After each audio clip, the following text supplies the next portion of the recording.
Alrighty, in this video we're doing varying velocity problems. It's quite similar to constant velocity problems, which we did back in vectors and is also subtopic 6.11. So we'll do this example here. You can see that it is a velocity problem, but the y value is quadratic. So essentially we're doing the flight of an arrow. Pretty much what this is going to look like is we'll go from a starting point, the arrow will fire, eventually hit the ground, but this here would be like t equals 0, and then t would increase as you're going up that way. Okay, first of all, how high in the tree was the archer when he fired the arrow? So fired the arrow would be t equals 0, and how high is talking about y. So for part A, we basically want to work out y of 0, which is 7 plus 28 times 0, take 4.9 times 0 squared, or in other words, that's just 7 meters. Now, you got to check your units. The distance units are meters. So that's the answer to part A there. And what we actually can do with a graph like this is look at it on Desmos. So you've got 2 plus 25t in the x value, and in the y value, we're going to have 7 plus 28t. Take 4.9t squared. So that's sort of what it looks like for the first second. And on Desmos, what you can actually do is set your slider so you can go from 0 to maybe like 20 seconds, and then you'll see the full path there. So there it is. You can also graph these on your calculator as well, if you put it in parametric mode. So you can see that the arch is actually starting a little bit to the right, so maybe my picture wasn't initially super correct. It sort of should look more like that. But we can look at the total time of flight. So essentially we're asking how long, so like what t value does it take before you hit the ground. The other thing that I really will point out is on Desmos you can also do the same thing, but you can add on a slider. Let's just call that slider A instead. And what you'll see is that slider sort of slides us back and forth along the path. So there we go. You can sort of see that A being about 5.9 or maybe even just 6, somewhere between those two numbers, that's where it would hit the ground. So that's our time. But we can work this out properly. So you can have essentially 0 equals the height. So 0 is going to equal 7 plus 28t, take 4.9t squared. Now you got a quadratic, so you could use a quadratic formula to solve it. Or we could just use polysolve or simultaneous equation solver on a calculator. Now given we're in Year 12 specialists at this point, they're not really concerned with whether you can solve quadratics by hand, although I'm hoping you can in case it does come up. They really just want the answer here. So we're going to go polynomial solver. It's a degree 2. These are sort of in reverse, so minus 4.9 is your x squared value, 28 is your x value, and 7 should be your constant at the end. We're then going to solve that equation. So I'm going to get 20 plus or minus root 470 over 7.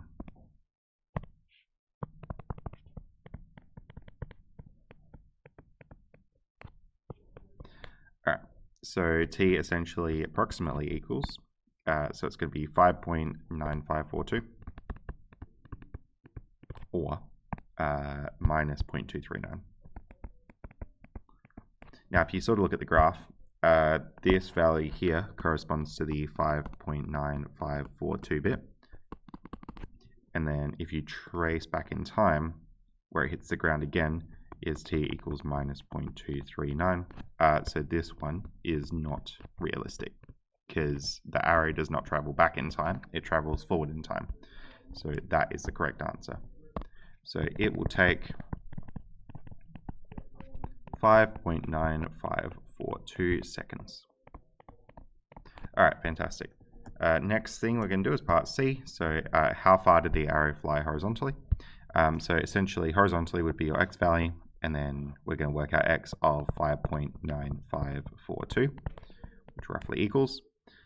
So what we can actually do is we can sub that into our equations. 2 plus 25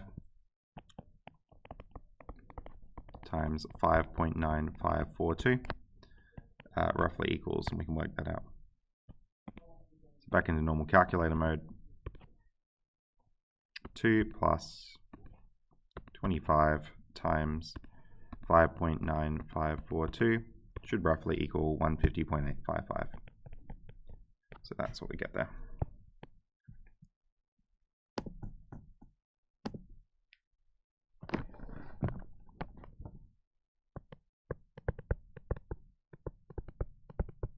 Great. Okay. So we can sort of double check that on Desmos. If we have a look, you can see that coordinate there is happening at about 150, which is really good. Okay, so that was part C. Part D, what was the maximum height reached by the arrow? So essentially what you can do is you can try and maximize your y value. So recalling y of t equals 7 plus 28t, take 4.9t squared. Now here's where the velocity stuff goes in. Y dash of t is 28, take away 9.8t, and hopefully that 9.8 number looks familiar. And then 0 is what we want the velocity to be at that maximum height. Take 9.8t, so t will rearrange to be 28 over 9.8, and we can just work out what that is. Again, I'll stress a lot of this stuff you can do on your calculator, but I'm showing you how to do it by hand in this video. I encourage you to practice both though. So t is 2.857.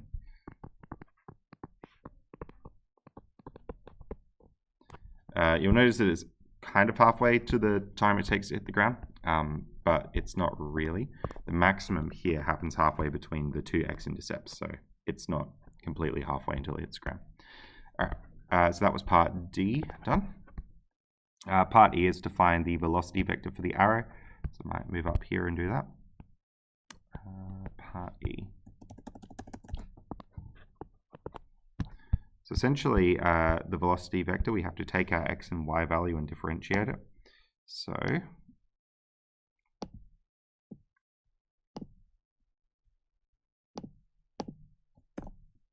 your equations will look like that. We know x dash of t is just 25, and y dash of t is 28, take 9.8t.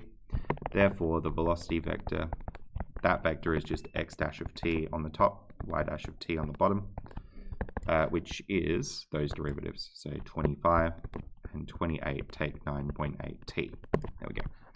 Okay, next question is asking for is, what was the arrow's speed initially? So essentially part F will break up into two bits. So we've got initial speed, and then we've also got the speed at 4 seconds. So initial speed will be at t equals 0. So essentially we can work out the velocity vector at 0, and that is 25 and 28. Now speed is the modulus of the velocity. So that is the modulus of the vector 25, 28. How do we find a modulus? Well, we use the modulus formula. So that is going to be square root of 25 squared plus 28 squared. So it's almost like your Pythag, or if you were in 3D, you would have 3 coordinates there. So 25 squared plus 28 squared. It's also like in 1D, you just make the speed positive. That's sort of like the length as well. So that's root 1409, which is roughly equal to, let's figure that out,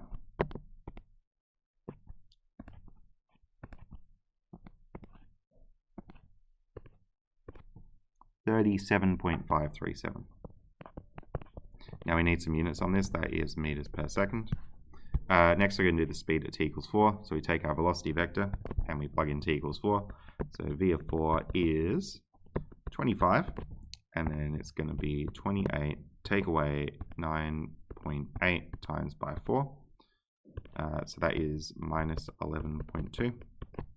And then the speed ends up being square root of 25 squared plus minus 11.2 squared.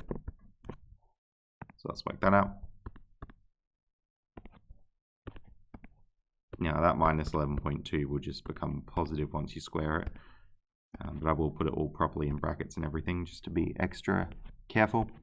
So square root of 750.44. So that is roughly equal to 27.394. You can sort of see that the speed of the arrow is changing. It's always got that constant horizontal speed, so it's always going right. But as the height changes, the speed changes, because here, the speed would be 25 in the x, but 0 in the y, so it'd be like 25 all up. So next we want to do at what angle was the arrow fired. This one can be a little bit weird the first time you see it, but you will get used to it. So essentially what we need to do to find this firing angle is, well, we need to zoom in really, really close, like really close. and that probably looks a bit like 45 degrees to you or something like that, that is the angle that it's fired. Now, we do have a tool for taking a function, zooming in really close, and hoping that it looks sort of like a straight line.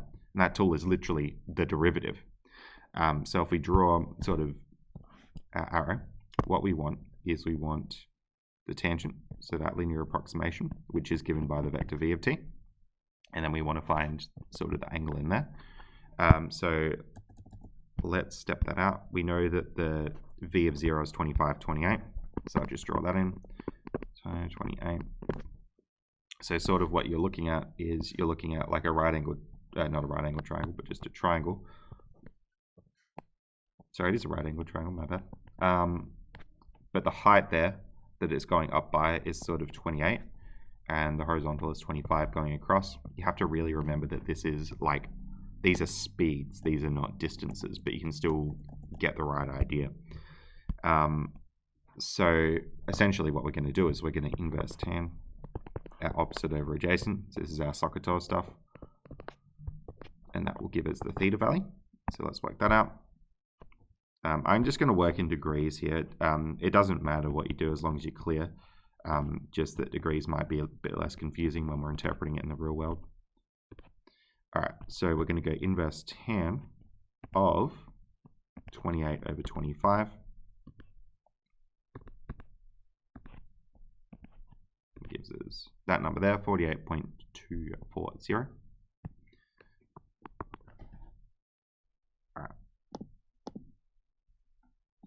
My apologies, 48.240.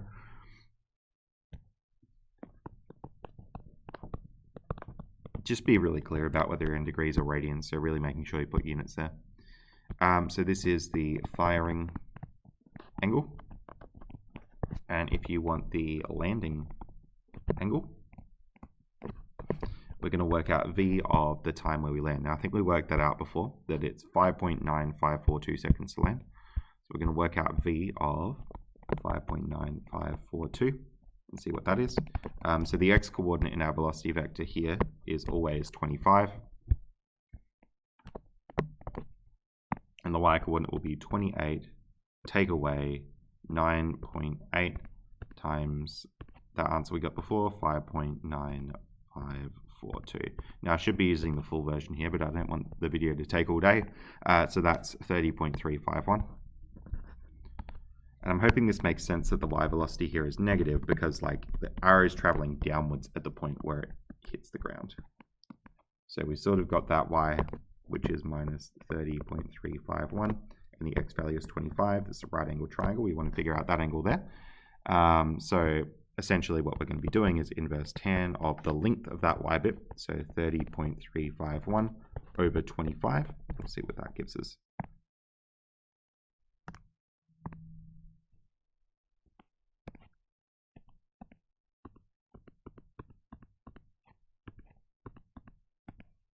This is a lovely angle of 50.521.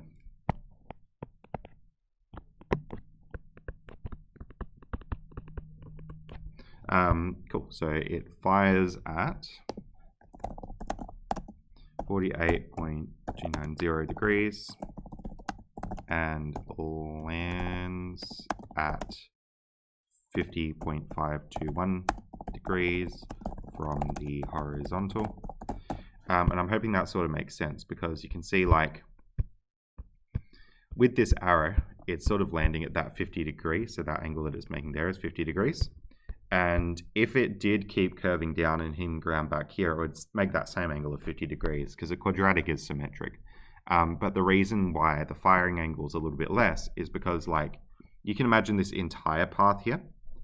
Even if I just trace t is -1, you can see it.